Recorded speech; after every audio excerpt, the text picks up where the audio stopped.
Welcome to another edition of Rick and Bubba University, the podcast. Professor Burgess along with Professor Bussey. We are going to be talking on this episode to Eric Metaxas. His new book, it launched on October the 19th, and it asked the question, is atheism dead? Eric has been on the show many times. He's the host of the Eric Metaxas Show, also Socrates in the City. He has all sorts of New York Times bestsellers. Fish Out of Water, Martin Luther, If You Can Keep It, Bonhoeffer, Miracles, 7 Women, 7 Men, Amazing Grace. The list goes on and on and on. He has a line of children's books, if you've never seen those, that are fantastic, on Squanto and the Miracle of Thanksgiving. It's Time to Sleep, My Love, and just a lot. If you say Eric Metaxas, it includes a lot. So, Bubba, we're going to unpack the latest book, Is Atheism Dead, on this edition of Rick and Bubba University, the podcast. Eric, welcome back, sir. Glad to have you on again. Yeah, there he is. I love being with you guys. And I, as you know, I love this country. And just because I live in New York City doesn't mean I don't wish I weren't down there in the South with you. When I heard you pronounce the title of my book, most people say, Is Atheism Dead? Yeah. Right? How can I get a copy of Is Atheism Dead? But you didn't say that. No, Rick, you said, Is Atheism Dead? Yeah, that's right. Is it dead? It's dead. Yeah. Well, you know why we still have you in New York? You can't keep everybody in the safety spots. We have to send our people to where where the battle is going. I'm in a danger zone. I'm in New York City. But look, here's the good news. I get to travel around the country.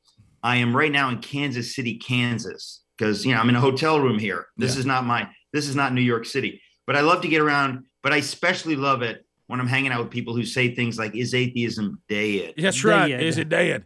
Well, there's just no need to be in a big. If it ain't dead, it needs killing. Yeah. And we can say, "Hey, I talked to Eric Metaxas," and so anyway, let's talk about, because when you were on the radio show, it was about to be released, so we are familiar with the book. But now it has been released. It came out on the 19th of October. And when you go out and say what you're saying, which is, and correct me if I'm wrong, you may still say you're agnostic, but due to all the evidence that we have now uncovered, as the New York Times tried to tell us in the 60s, is God dead? You're countering that, saying based on the evidence, the idea of atheism, meaning I can prove that God does not exist, you're saying that worldview is dead. Correct. I think, it's a funny thing. The trend we've been hearing our whole lives is science goes against faith. It's pushing faith and God out of the picture. You keep hearing that here. A lot of people don't believe it, but you hear it and you probably internalize some of that in the way you process things. Well, when I realized that, ironically, since the 60s, since we've been hearing this lie about God being dead and science being the new religion, ironically, the evidence from science has been piling up and piling up and piling up to the point where no one ever pays any attention to it. But when you finally look at it, which is why I wrote this book, it's mind-blowing. There's no way around it. There is not a possibility that there's not a creator God. You can't prove to somebody, oh, you got to be a Christian. At some point, God has to be the one who touches a person's heart. But intellectually, the evidence has piled up, and I put it in this book to show people that, listen, once upon a time in the old days when we were stupid and ignorant, we could say things like, is God dead? But in these enlightened times, with science being able to show us things that we could never have dreamt of in the 60s or before that, we can now say atheism is dead. If you want to be an agnostic, yes, that you can be intellectually respectable and have a conversation and say, I'm agnostic, I have questions. But to say that I know there's no God, science is against you if you say that at this point. And I wrote the book to get the word out, because a lot of times people have this insecurity about their faith. Like, well, I think, atheists are more about facts or more about rationality. That is a lie. That is totally wrong. And we need to know that it's wrong. We need to know why it's wrong. And I I guess I wrote the book too because I thought I want to write a book for average people, because a lot of people aren't going to read the science books. There are great people out there, who did all this real work. And basically, I stole their stuff and put it in my book. That's what I'm trying to tell you. Eric, let me ask you this. Let's look at the hard definitions. When you say you're an atheist, what exactly does that mean you believe, or what do you think you have proof of? When somebody says flat out, I'm an atheist, I've gotten to a point where I really think that they themselves don't know what it means. They're angry about maybe some person of faith treated them wrong, or maybe they had a bad experience, or I don't know what, but it's almost like this tribal identity. Like, I'm an atheist and you're one of those religious people and you're stupid. I think that a thoughtful atheist, and I write about this in the book, that a really thoughtful atheist is very different. They're the people like Jean-Paul Sartre, Albert Camus, the French existentialists, who, when they looked at a world without God, because they really believed it in the 40s and 50s, they believed like, we're living in a world without God. And they weren't angry about it. They were just thought, this is just the way it is now. That's what the evidence shows. Mm-hmm. But they saw the bleakness of it. They saw the horror of a world where we're alone and there's no meaning. They really understood that. But the new atheists, people like Hitchens and Dawkins, who I write about at the end of this book, they're really like adolescent in their view. And they kind of act like, hey, it's great, there's no God, and I can do whatever I want and nobody's looking over my shoulder. That's really childish. And so I want to say to people, if you want to be an intellectually serious atheist, you no longer can be. You can still be upset about different things and different religions and stuff. But to say you're an atheist, at this point, we have too much evidence. There is a creator who created the universe, who created life. You might not know his name. I do, but you might not know his name. That's fine. We can talk about it. But don't tell me that this universe, that this planet, that life on this planet emerged out of pure chance.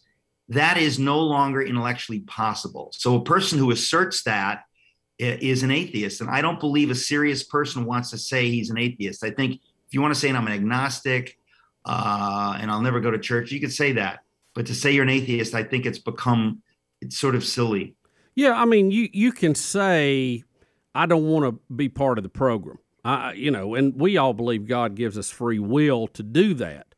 But it's kind of hard to keep saying that there's not some type of intelligent design. I mean, even by the harshest critic, when you look at our atoms in our finger, our molecules, our DNA, all the way up to planets and moons and solar systems and galaxies, and the more that we've seen with even the Hubble Space Telescope, because Eric, I'm a big space guy. I love space, love science. We have seen things that we've never seen before at the far reaches of the known universe. We know it's spreading out. We know it's accelerating, which goes against all of our physics that we have currently on Earth. And it's really created a problem because somebody is in charge of this thing. But isn't that the point? The only way around this today, I mean, in 1950, you could say, well, the facts are on my side, and we haven't proved that the universe is expanding, and we believe life emerges out of the prebiotic soup 4 billion years ago on planet Earth without any God, and we believe all this stuff happened without. Okay, great.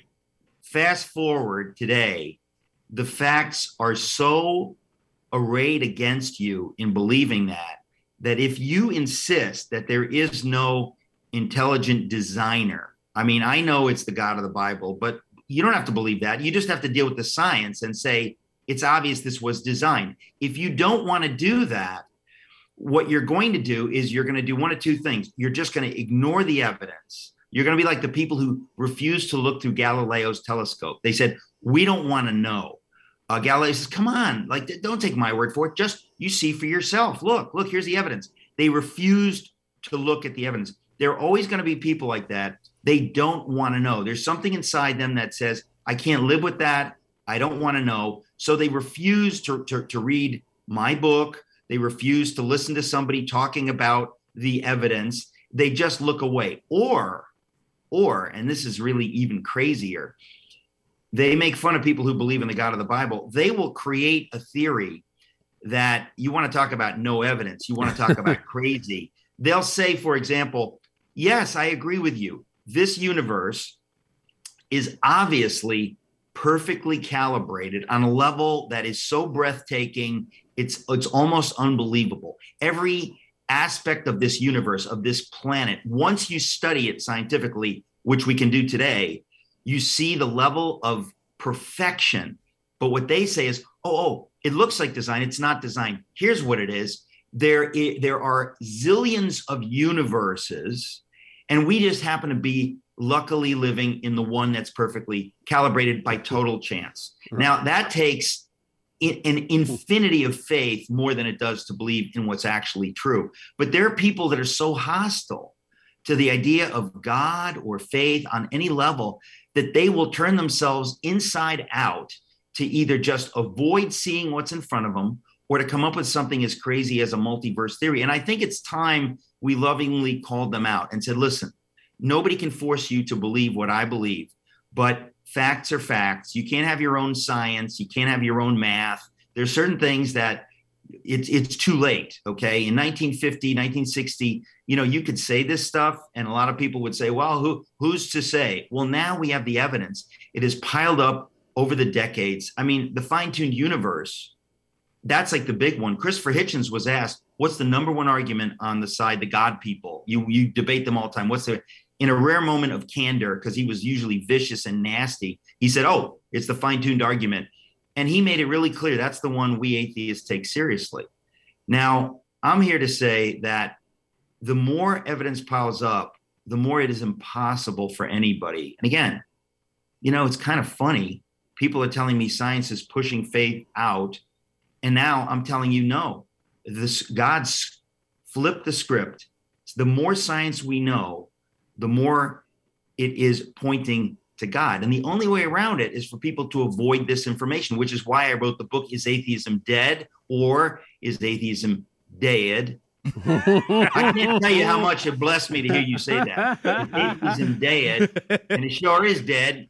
And what's left of it needs killing. So honestly, I really think that there are people that are for some reason, it's an emotional thing. Yeah. And I'm here to say, look, it's a free country. We can believe what we want, but I dare you to look at the facts because the facts are mind blowing. All right, we're going to come back. We're going to talk more with Eric Metaxas. Is Atheism Dead? And you can get it wherever books are sold now. And we're going to discuss more about what the book. This is going to be a resource that I think every single person, if you're someone that says, look, I believe in God, and again, you may not believe the same thing about God that we do, but if you're a person of faith and you believe in a creator, and you say, but can I defend it? This book will go a long way to help you defend what you believe. And we'll continue with that conversation when Rick and Bubba University, the podcast, continues. All right, so we are living in a time, Bubba, that I know you're the high-tech guy, and we love the technologies that we have.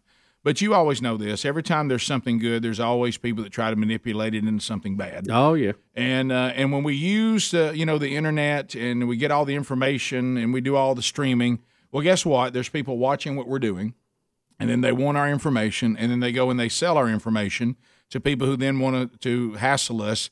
But you can continue to enjoy what you're doing online and get back, the invisibleness that we all want. You want to be anonymous when you're out doing what you're doing. Well, with ExpressVPN, you can. To prevent IPSs from seeing your internet activity, do what we do, protect all your devices with ExpressVPN. So what is this? Well, it's a simple app for the computer or the smartphone or whatever you want to use it for. It encrypts all the network data and tunnels it through a secure VPN server so that your ISP cannot see any of your activity. So think about how much of your life is on the internet. Sadly, the list of people that you've messaged, sites you visited, videos that you've watched, they're all getting tracked by the tech giants who can then sell your information for a profit. And so we recommend ExpressVPN as the best way to hide your online activity. You just download the app. Even I can use it. For Bubba to be able to use it, it's not a big deal. But for me to be able to use it, it really is. Tap one button on your device, and you're protected. So the ExpressVPN does all of this without slowing down the connection. I know you were concerned about that. It's rated number one by the VPN service is rated number one by CNET and The Verge. So here's what you do. Stop handing over your personal data to the ISPs and the other tech giants who mine the activity and then they sell it off. Protect yourself with the VPN that we trust and have your privacy back online. Expressvpn.com/Rick Bubba. That's EXPRESS VPN.com/Rick Bubba to get an extra 3 months for free. Go to expressvpn.com/Rick Bubba right now and learn more. Eric Metaxas is our guest on Rick and Bubba University, the podcast. The book is Atheism Dead? Eric says yes, it is, and science has proven that. Eric, I have to know, the book has now been released and it's available, and we have all the information at rickandbubba.com. What has been the response? Because you're not allowed to do what you're doing. And when you come out and say, look, I'm going to tell you, because what happens, what we see in stories we cover all the time, stories I'm sure you cover on your show, is that the people who oppose the thought of there being a God, they've been saying all along, as you said, well, there is no God because you need to stop all this believing in God and just believe in science. But then we've noticed with all sorts of things, gender, climate change, if you ever say, well, okay, here's what the science says, then all of a sudden they hate science. And they got their own science. It's like a little child, like you said, I want to believe a certain thing, and I'll tell you that something refutes it, and if you use that very thing against me, then I'll hate that thing too. I mean, we saw this in Oregon when it was not a person of faith. She was a scientist when she told all these students, look, I'm telling you, biology tells you, even if you want to follow the science, which we're always told to do, really they should say, follow my preferred science. But when the professor said, I'm telling you, there's only two genders to these college students, there's an XX and an XY. That's it. Science says there are two. They got up and walked out. And they were the same people saying, follow the science. Are you seeing the same thing? You're coming back and saying, all right, I'll use this science you're talking about because we believe God created science. And in the early days, the scientists believed God was revealing himself through science. But now, what has been the response? Well, first of all, two responses. Number one, the book has sold so well out of the gate, in part thanks to folks like you, by letting me talk about it, that they had supply issues. Now, that just could be the Build Back Brandon scheme to keep everything in the cargo ships until we're all dead, until the species is dead. But the Build Back Brandon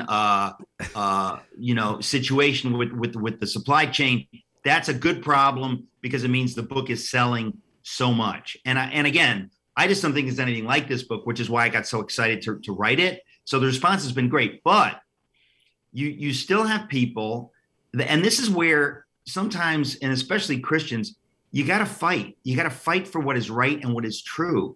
And agreeing with somebody who's flat out crazy, you're not loving them. You are patronizing them. To love somebody is to tell them the truth, or at least not to go along with their lie.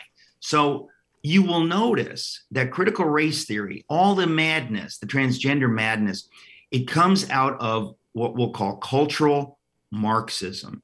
Cultural Marxism is atheism. You cannot have cultural Marxism.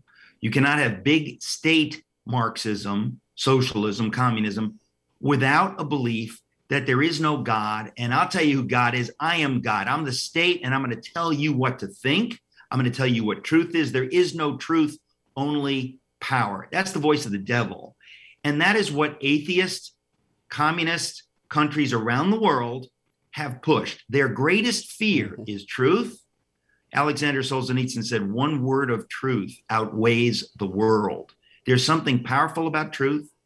And I want to say that God is the most frightening thing. Truth and faith in God scare everything out of Marxists who are, whether they're American cultural Marxists in the universities spreading insanity, or whether they are Kim Jong-un or the Chinese party. They have no values except power. They don't care about, is a human being an image bearer of God? Do I murder them or not? They don't believe in any of that. They believe in, I want to win. If we don't fight we're to blame. Bonhoeffer reportedly, we don't know if he actually said it, but silence in the face of evil is itself evil. If you sit back and let people get away with lies and lunacy, it's like letting your 4-year-old throw a tantrum and win over and over and over again. You are cursing that child if you let them get away with that. You need to stand up to it. And we are dealing with adolescents and children who are physically adults who are trying to sell us insanity. And with all our might and main, we have to stand against it. And we have to say, look, truth is truth. You might not like it, but you can't change it. There are two genders. The Bible says there are two genders. I'm not an agricultural person, but I happen to believe a rooster cannot lay an egg. Call me crazy, but I believe that that is science. If you find a rooster that lays an egg, you let me know. But the fact is that God is in the middle of this. I actually wrote a piece that was posted on foxnews.com talking about is atheism the enemy of American-style freedom? And it is. American-style freedom guarantees religious liberty for everybody, including atheists, because that's what freedom is. But atheism itself undermines the idea of freedom because it basically says, first of all, we don't believe in religious freedom. We don't believe in God. We don't believe in any of that stuff. So if you let us be an atheist here, we appreciate it. But there are people who are atheists, I would say, who are good people, who believe in America, who believe in a lot of this good stuff. So I would even say to them that that's why they're confused about their own atheism, because if you follow the dots, atheism leads away from American-style freedom. It leads away from actual science. I wrote a book. Some of your listeners know I wrote a book on Dietrich Bonhoeffer. Yeah. Mm-hmm. This is what the Nazis tried to do. Yeah. The Nazis tried to say, we're going to create our own science. It's going to be race-based science. Sound familiar, right? Yeah. It's like gender-based science. It's like trans-based science. It's crazy stuff. It's not science.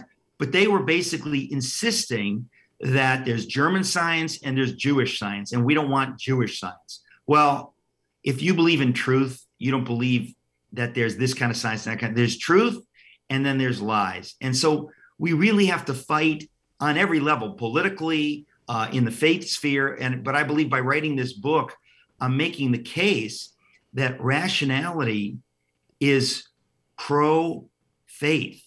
Rationality is not anti-faith. So the new atheists who kept saying that over and over and over again, people say it over and over and over again. You want to say, excuse me, that's a slogan. By the way, it's wrong. And I'm not going to buy into it. You're not going to try to divide me from the world of science. And one of the other things I say in the book, which is crazy, is that not only does science now point to faith. I mean, think about this. Science points to faith. Yeah. But science itself came out of Christian faith. Mm-hmm. That is a fact. Non-Christian historians affirm this, and I quote them in the book, Is Atheism Dead? They say that Christian faith in the 16th and 17th centuries was exactly what led to the scientific revolution, to modern science. So think of the irony that Christian faith led to science. Science points to God, and you have people still repeating the mantra over and over and over again. Science is the enemy of faith. Science is the enemy of faith until it disagrees with them. I mean,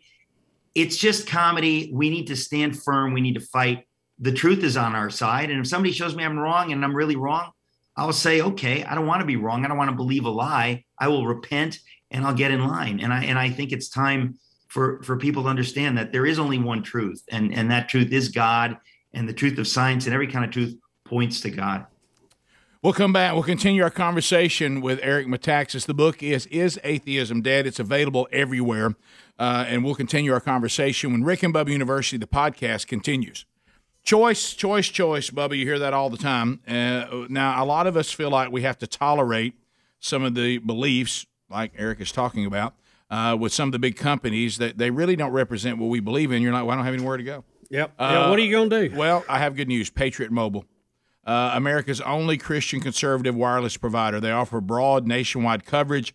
In fact, they use the exact same towers that all the major carriers use. So Patriot Mobile has plans to fit any budget, and theirs is 100% U.S.-based customer support team. And when's the last time you had customer support and you felt like that you could talk to the person that you were on the line with? More importantly, Patriot Mobile shares your values, supports organizations fighting for religious freedom. We're talking about that. Constitutional rights, sanctity of life. and our veteran and first responder heroes. So, yes, you do have a choice, and you don't have to compromise quality. Go to patriotmobile.com/Rick Bubba or call 972-PATRIOT. Get free activation with the offer code Rick Bubba. They always have special discounts for veterans and first responders. Multi-line accounts are available. Support a company that loves America, loves you, and shares your values, but also gives you great service. So go to patriotmobile.com/Rick Bubba. That's patriotmobile.com/Rick Bubba. Eric Metaxas is our guest, Bubba, on Rick and Bubba University. Eric, let me ask you this kind of from a culture standpoint. We're dealing with issues today that we're arguing about in the public domain, about marriage, about gender, about, this, about that, that really we couldn't even conceive a very few decades ago. Are we dealing with too much time on our hands that we've just been blessed to the point that we've got people sitting around? There's an old line from a song that the idle mind is a playground for the devil. But why are we dealing with this now? Do you think it's the fact that people don't have to go out and worry about if they have enough firewood, if they have enough food on the table? Why have we got so squirrely as a society? I think it's safe to say that I've done like hundreds, maybe thousands of interviews, and no one until today has asked me, how have we got so squirrely? That's a highly technical engineering term. This is a big day for Squirrely. I just came from the Kennedy Space Center. Trust me, they have a squirrely problem right now. Yeah, they do. I just love talking to you guys so much I can bust. Well, look, I think it's simple. You just That's said one of it. our words, bust. I'm about to bust. We're turning. Listen, if I moved down there, I would dress different. Whoa, I would dress differently, come back. and I would convince you guys that I was born in the holler. Yeah. So seriously though, you said it. People don't have to worry about firewood. They don't have to worry about putting food on the table. When you are forced to deal with what's called reality, I gotta survive. I gotta get a gun to protect my family from Indians, from wild animals. What I'm saying is, like, there was a time when and I shouldn't even say Indians. I'm saying like the Indians, the Native Americans were practical. They had to hunt.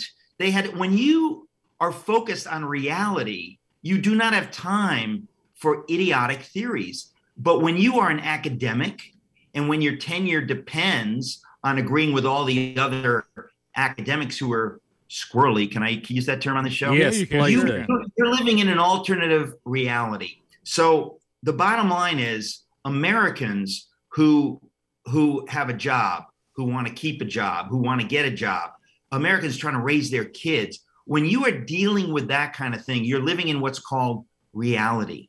When you don't have to do that, okay, if you're single or you don't have kids or you got some government job or whatever, you can live in whatever world you want to live in. And we are so blessed as a nation. We've been so blessed over the decades that many people, exactly as you said, have been able to take their eyes off of reality and just able to enjoy themselves without ever thinking like, oh, by the way, people died so that I could be free. Yeah, people died so I could curse whichever president I don't like. People died so I could have religious liberty. People died so that I could live like this and have a free market.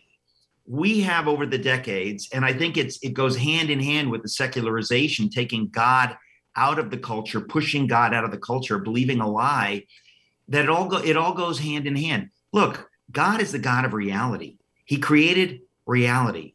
You can't escape reality. Even if you hate reality, even if you hate the fact that you're made in the image of God, you're stuck. Every atom in your body was created by God, made by God. He loves you. He died for you.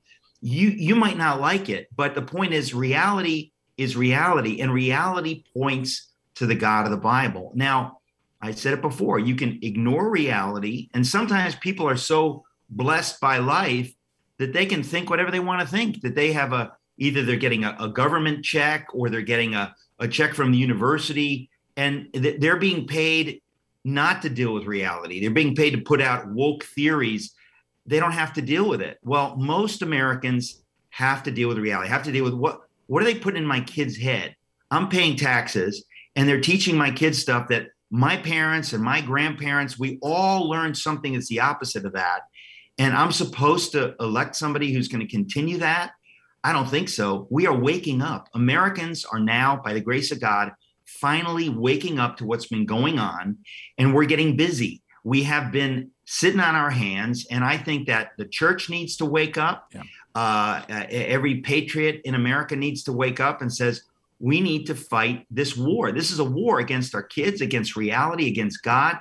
And even the people fighting on the other side, they're fighting against themselves. They don't realize it. They're harming themselves. They're creating a world where nobody's going to be happy.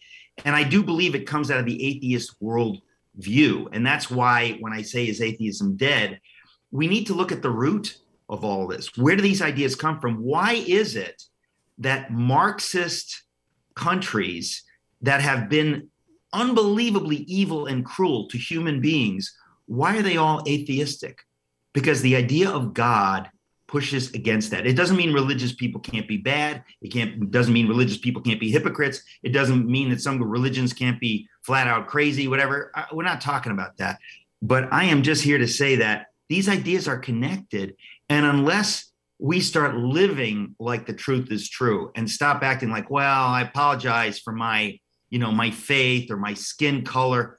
Ladies and gentlemen, we're in a war here. And if we don't understand what is right and true and lovingly stand up for the truth. And again, I said that there are going to be people who are going to read my book is Atheism Dead. And they're going to think, how have I been living without realizing that what I believe really is true? It's not just what me and my family believe.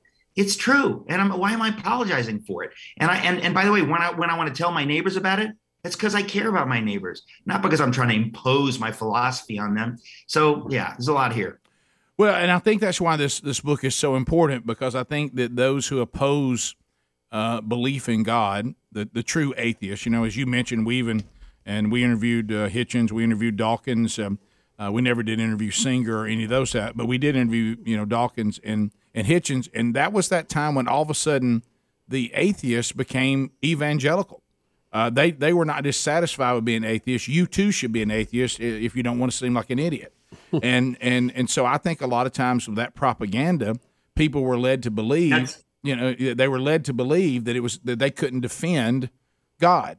And okay, look, do you realize how funny this is? Yeah. An atheist like Christopher Hitchens and Dawkins, and thank God for my buddy Larry Taunton for debating them and introducing me to you guys. But I was going to say that those guys were intellectually unserious. Yeah, why? If you believe there's no God, okay, and you're logical, they were not logical. They were as intellectually sloppy as a child. I was astonished, and I take them to task in the last part of my book because I was truly blown away by how intellectually sloppy these so-called geniuses were. If you don't believe in God, then it means there's no such thing as meaning. It means that you trying to convince me of what you believe is a fool's errand. Why do you care? We're all going to die. There's nothing after this world. There's no meaning. In 1 billion years, no one will care we existed. There's no God.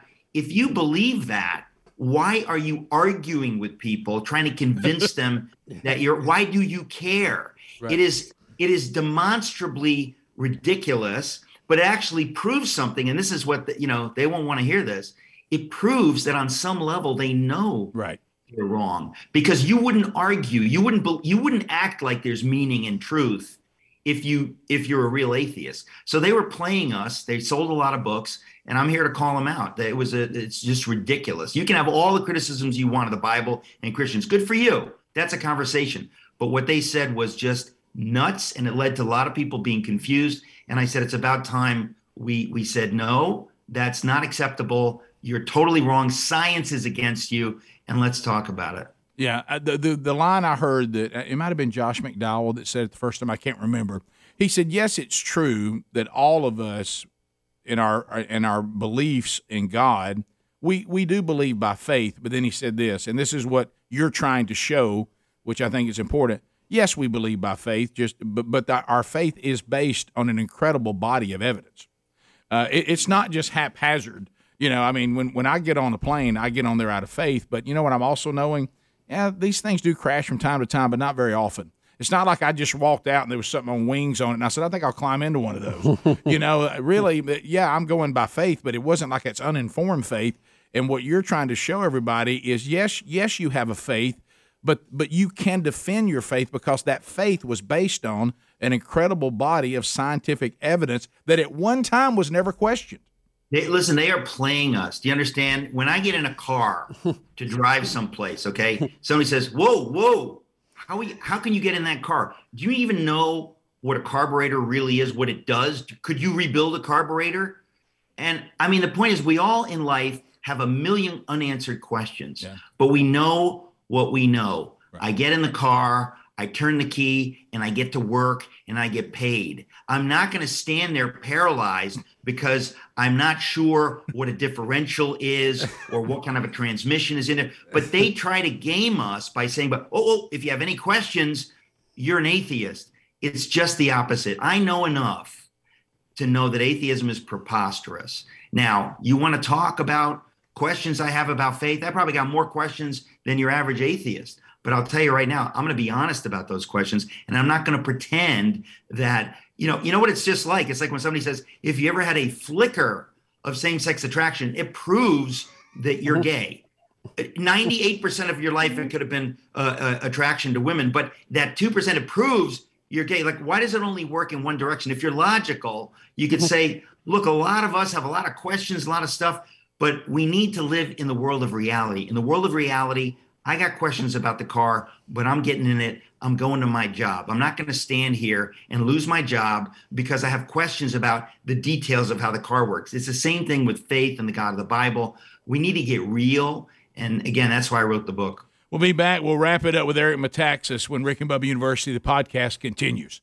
Now, Bubba, I'm looking at Eric, and his hair seems to be doing fine. Our hair seems to be doing fine. But can I tell you something that 80 million men and women experience thinning hair? And people don't talk about it a lot. I thought you were going to say vaccination mandates. No, I wasn't going to say that at all. No. I'm saying take charge of your hair growth and take maybe the next few months to spend some time growing thicker, fuller, healthier hair. Why? You need to use Nutrafol. It's formulated with these potent botanicals that help you grow hair as strong as you are. You don't wait till it's too late to start this. You start keeping your hair healthy now. It's physician formulated to be 100% drug-free, and that's the beauty. And on top of the thicker, stronger hair without lasers or chemicals, Nutrafol's ingredients may also help you get a handle on better sleep, stress response, your skin, your nails. You may have problem with libido. You and I don't, but some people do. Pretty good there so far. Yeah, so go to Nutrafol, that's Nutrafol.com, and take their hair wellness quiz. You'll find out the state of your hair, and then they'll customize a product, and they'll recommend something that will put power to grow thicker, stronger hair back into your hands. Now, when you subscribe, you'll receive monthly deliveries that you'll never miss a dose. You do this right from your home. Shipping is free, and you can pause or cancel at any time. So here's what you need to do. If you're ready to grow thicker, healthier hair and support our show, go to Nutrafol.com and use our promo code RickBubba. We're going to save you $15 off your first month subscription. This is the best offer available anywhere, and it's only available to U.S. customers for a limited time. We get you free shipping, too, on every order. $15 off at Nutrafol. That's Nutrafol.com, and you want to use the code RickBubba. Bubba, we're wrapping up with Eric Metaxas. We got a few more minutes, maybe 6 minutes. Eric, with Eric. Yeah, let me ask you. The country that we all love, very divided now. Social media playing a big part of that, I think, driving people apart. Is there a path back to the America that we used to know? Well, I think everybody in America, if you don't want to be a communist atheist, you need to learn how to sing "Where, oh, where are you tonight?" Why did you leave me here all alone? Yes. I searched the world over and thought I found true love. You met another and you were gone. Yeah. That will unite us as a people. And you know what? I am always only half joking, okay? Yeah. This is the greatest country in the history of the world. And we have a lot of crazy people saying that, if you ever watched Hee Haw or if you ever hung out with those kind of people, you're a racist. I want to say most Americans know that's a lie. Most Americans know that all these things we're hearing in our lives, but they don't have a radio program like you do or I do, or they don't write books. I'm here to say to my fellow Americans, most Americans know what you know. Most Americans know things are going crazy. And when we even talk about a divided America, I'm here to tell you, it's not as divided as you think. They want you to think it's divided. So you think, oh, maybe you're on the wrong side of history. Better get with the program. Folks, the reason, not just the reason I wrote Is Atheism Dead, but the reason I do everything I do is to tell people you need to know that most of the country sees what you see, and we need to stand up. If we will stand up, in my Bonhoeffer book, it's the same story. If the German people who knew what they knew stood up, they would have defeated the Nazis, but they were afraid. There was enough propaganda to let them know, oh, you're the only one that's having these questions. Most people in America know that things have gone crazy, that there are only two genders, two sexes, that we don't want to teach our kids critical race theory. We fought a war to end slavery. We ended Jim Crow laws. We had a civil rights movement run mostly by Christians who believe in the God of the Bible that the atheists say is a bunch of folktales. We've got to encourage each other. And that's what I try to do on my program, on social media. I should tell people, please go to my website, ericmetaxas.com, because for Speaking Truth, YouTube wiped out my whole TV show program, the radio show, TV show. So if you go to ericmetaxas.com and sign up for my newsletter, I'm doing interviews talking about this kind of stuff all the time. I want to send them to people once or twice a week. We're living in crazy times. It's a war, but it's exciting times because we still have freedom. And this is what's so interesting to me. It's like you say we're divided, and we all know we're divided, but we still have enough freedom that if the people who believe what is true will use their freedom and speak up and not be shy and not worry about, if somebody tells you, you better take this jab or you're going to lose your job, that is a moment to say, wait a second, I live in the United States of America, and I believe God has my back. I'm not going to do what you tell me to do. This is not East Germany. This is not China. Where do you think, what year is it? And where do you think we are? Americans need to stand up. And if we will stand up and know that what we believe is true, just because we have questions doesn't mean it's not true. I really believe we're on the verge of a paradigm shift in America. I believe people are hungry for it. I see it happening. I think the response to my book has proved it. But I think that what happened a couple of days ago in Virginia, people know that the crazy can't continue. You can't spend money you don't have. Joe Manchin knows it. Everybody in America knows this stuff. And I just think we need to stand firm. I'm just absolutely convinced, really, that we are one America. Most Americans know we are privileged to live here and we love our country. And I just have no doubt that if we will pray and we will be courageous, we will prevail. But we need to get serious. Well said. EricMetaxas.com. You can go there to get the information, because you hear people of faith say all the time, and rightfully so, that we remove God from our country. We left some of the very obvious principles of a belief in God. And I think sometimes when people say, yeah, you're right, we need to return to God, I think some of this propaganda has convinced some people that maybe he doesn't exist. And that's why this book is important, to remind us, no, this belief in God is not based on some kind of fairy tale. It's actually based on science and a tremendous amount of evidence. So maybe this will be something that will rekindle that faith. So when we say that we need to return to the one and only living God, you can maybe for the first time, or maybe for the first time in a while, be reminded that he really is who he says he is.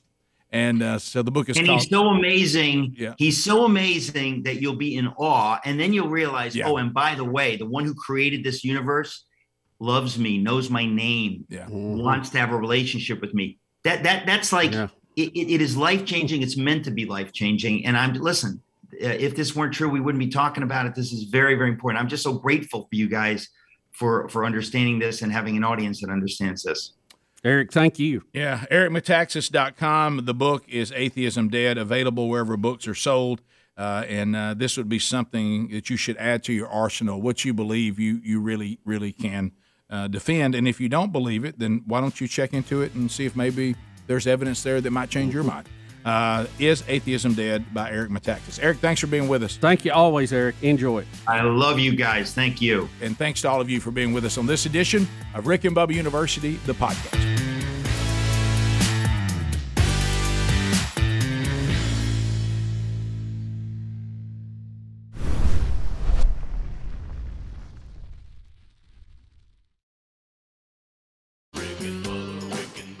This is the Rick and Bubba Show. Watch more at blazetv.com/Rick and Bubba. Rick and Bubba, Rick and Bubba.